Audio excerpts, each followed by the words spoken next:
क्या आप जानते हैं कि सन के जो बहुत पास है मरकरी, वहाँ पे रात का जो टेम्परेचर होता है -180 डिग्री सेंटीग्रेड होता है, लेकिन एज कंपेयर टू मरकरी हमारे अर्थ तो सन से बहुत दूर है। हमारे यहाँ का एवरेज टेम्परेचर है 15 डिग्री सेंटीग्रेड। ऐसा क्यों होता है? ऐसा इसलिए होता है कि मरकरी का कोई एटमॉस्फेयर नहीं है। मरकरी में डे में तो टेम्परेचर बहुत होता है, 430 डिग्री सेंटीग्रेड हो जाता है, रात में जाकर -180 डिग्री सेंटीग्रेड होता है। लेकिन हमारे अर्थ में दिन में ज़्यादा से ज़्यादा 50 डिग्री सेंटीग्रेड होता है और रात में जाकर ज़्यादा से ज़्यादा 0 डिग्री सेंटीग्रेड होता है। मरकरी में इतना डिफरेंस क्यों? इसका वजह यह है कि मरकरी का कोई एटमॉस्फेयर नहीं है। मरकरी में ऐसा कोई गैस नहीं है जो सन के रेडिएशन को एब्जॉर्ब करे। सन से जो हीट आता है उसको ट्रैप करने के लिए उनके पास कोई गैस नहीं है। इसलिए जो दिन में जो रेडिएशन आता है वो फिर वापस चला जाता है, इसलिए रात में बहुत ठंडा हो जाता है। लेकिन हमारे अर्थ में जब सन का हीट आता है तो हमारे अर्थ में ऐसा कुछ गैस है जो सन के हीट को एब्जॉर्ब करके रखते हैं, इसलिए हमारा अर्थ थोड़ा थोड़ा गर्म रहता है। और जो गैस ये काम करता है, सन के रेडिएशन को एब्जॉर्ब करके रखते हैं, इन गैसेस को कहा जाता है ग्रीन हाउस गैसेस। आपने अब समझ लिया कि ग्रीन हाउस गैस का बहुत ज़रूरी है, क्योंकि अगर ग्रीन हाउस गैस ना होते तो हमारे अर्थ का टेम्परेचर भी बहुत कम हो जाते। साइंटिस्ट का मानना है कि अगर ग्रीन हाउस गैस ना होता तो हमारे अर्थ का टेम्परेचर -18 डिग्री सेंटीग्रेड होता।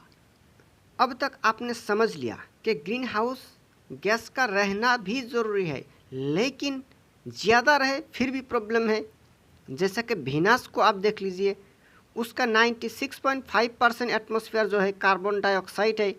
इसकी वजह से वीनस बहुत ही गर्म है, ये हॉटेस्ट है।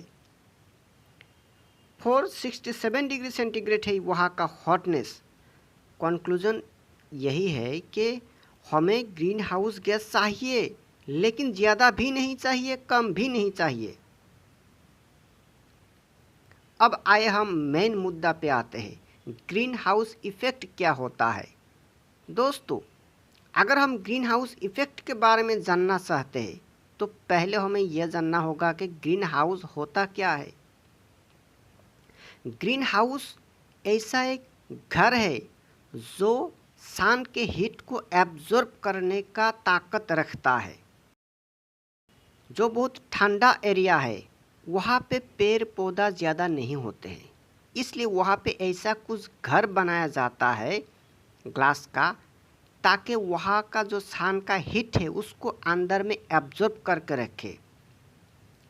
बाहर से सन का हीट अंदर जाता है, लेकिन वो घर इस तरीके से डिज़ाइन किया जाता है कि वहाँ से हीट को बाहर नहीं निकालने दिया जाता है।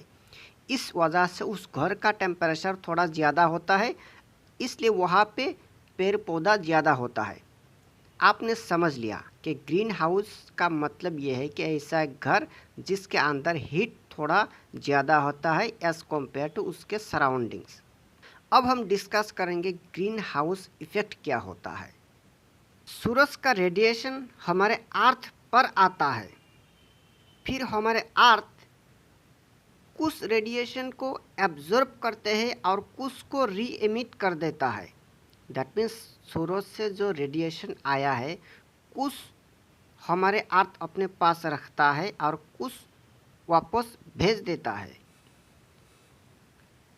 और जो रेडिएशन हमारे अर्थ वापस भेज देते हैं उन रेडिएशन को कहा जाता है इंफ्रारेड रेडिएशन।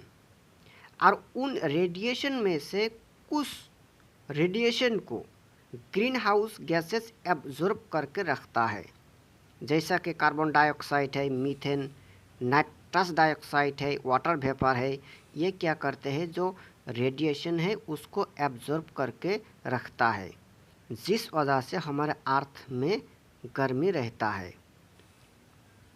तो आपने समझ लिया कि हमारे अर्थ को गर्मी बनाए रखना ज़रूरी है, क्योंकि अगर ग्रीन हाउस गैस ना होता तो हमारे अर्थ का टेम्परेचर माइनस में चला जाता। साइंटिस्ट का कहना है कि -18 डिग्री सेंटीग्रेड हो जाता।